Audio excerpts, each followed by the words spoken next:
Hey guys, it's me, Mrs. Taylor. So I am just making a video for you because of this, the test packet.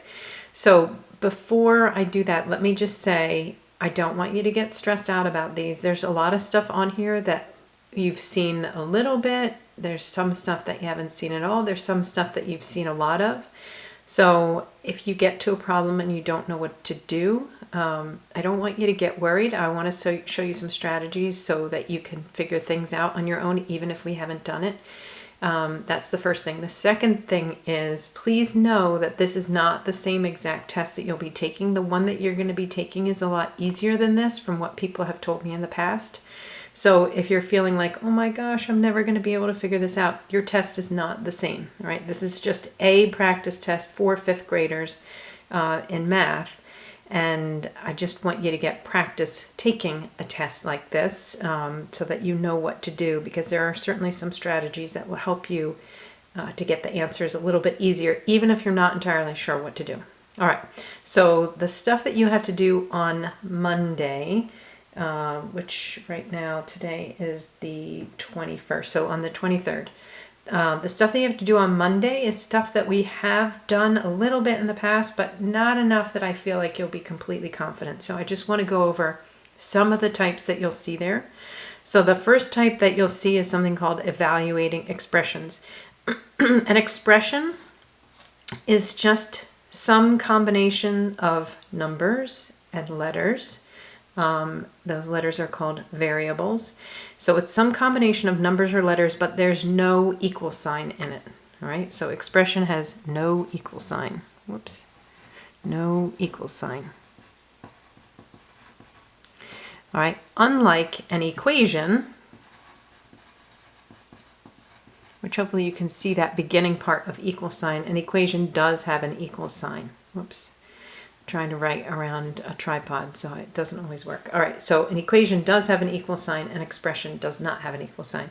So part of these problems that you're asked to do today are about evaluating expressions. Those problems are 45 through 47, 49, and 52. So if you're having trouble with these, you can watch this example or this video, and that will help you. The second thing I want you to see is the word, well, it's not actually the word, but you hear it, evaluating. So what that means is they're going to give you a value for a letter, which again is called a variable, and you have to use that value to figure out the answer. So for example, the first one here, if v equals 6, all right, so they give us a value for v. They tell us that v equals 6. Then they say, well, if v equals 6, then what is the value of 2 times v minus 1? All right, and so you have to figure that out. So here's what we do. We take the 2 times the v minus 1, but then we're going to rewrite it. We're going to leave the 2 the same because that's just a number. We're going to leave the times the same because that's just an operation, but then in place of v, we're going to write the 6 because that is the value that they tell us for v.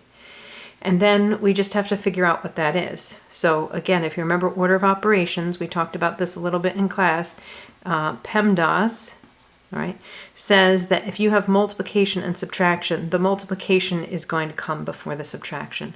So the first thing you would do would be to do 2 times 6 is 12, 12 minus 1, and when we do 12 minus 1, there's no choice. We only have the subtraction there. It's 11. And so we would pick B as 11. Now, they put down answers that might trip you up. If you forget about PEMDAS and you did 2 times 6 minus 1 and you chose the minus 1 first instead of the multiplication, you would get 6 minus 1 is 5 and 5 times 2 is 10. Oh, I forgot to put that one on there. You might end up choosing 10 as the wrong answer, so sometimes let me change that so that it would be a good bad choice. Maybe they would have 10 on there because they know that you might make a mistake. The other one that could be on there is maybe you did it correctly. Maybe you remembered to do 2 times 6 first, but then instead you accidentally added the 1 instead of subtracting, so maybe you would pick 13. So again, there's different things that you can do to get a wrong answer, and a lot of times they try and take advantage of that to trick you with some of these, so just be careful as you're doing them. All right, the second problem that I've written down here says if m equals 11, what is the value of 4m plus 1? Now, this problem is very similar to the last one, but I want you to notice that I wrote it a little bit differently. Notice how in the last problem we wrote 2 times v minus 1, and in this problem there's no multiplication symbol. Whenever you have a letter and a number side by side like that, the operation that is intended there, that's not stated, it's just implied, the operation is multiplication. So when it says 4m, this means 4 times m minus 1. We've also written that in class as 4.m minus 1. This is a more grown-up way to write it, all right? You'll see that more and more as you get further and further in math. So they're just trying to see, do you know that? All right, do you know that when they put 4 and m next to each other, that it means multiply? So let's go ahead and do this one. So again, I'm going to write down the expression 4m plus 1. I'm going to write it again, except this time I'm going to write the 11 in and then the plus 1. Now I'm purposefully doing this incorrectly. A lot of times, and I've seen this with other kids that do this, where they put the 4 and the 11 next to each other and read that as 411.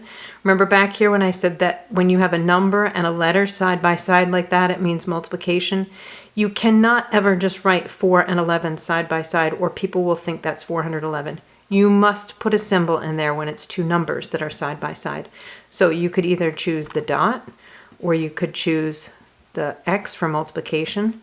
But either way, when you write the 11 in for m, make sure you put that operation in there and don't just put them side by side.